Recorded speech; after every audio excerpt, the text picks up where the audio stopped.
This has been a long trial. How are you doing? I'm doing great, mostly because of the support system that I've had behind this. I don't think I would be able to handle everything without them.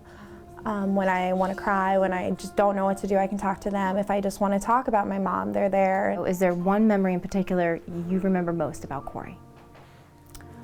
Dancing around in the kitchen to ABBA.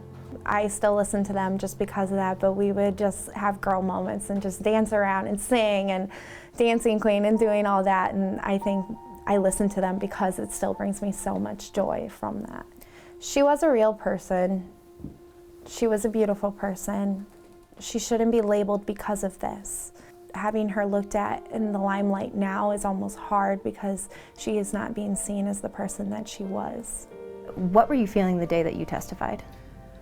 I think it was just a matter of, wow, everyone's looking at me right now and they're listening to every word I have to say, and it's just, with not remembering, it's just terrifying because they're all wanting you to. You have to differentiate, do I really remember that, or do I really remember what somebody told me I should have remembered? It's almost frustrating not to remember because you want to, but in the end, if you can't remember. So you just have to say that and stay true to your words and just say, I'm sorry, like it was 10 years ago. And that's the first time in a long time that you've seen your brothers.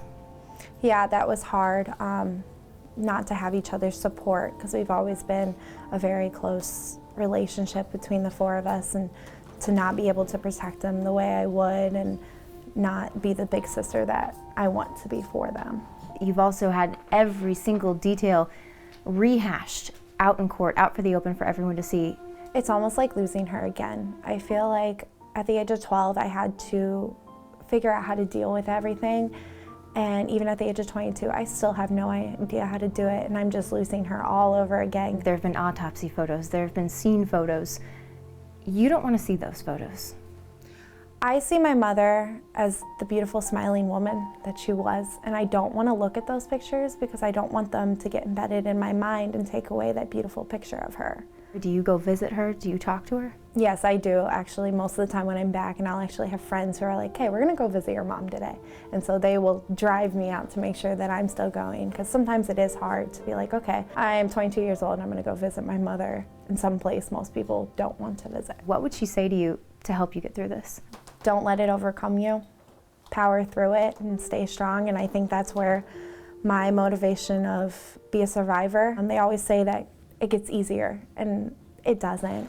And I would never tell anyone that because I've always waited, is it going to get easier? There are days where you don't even want to get out of bed, and then I think about her and I think about what would mom want me to do right now, and go to class.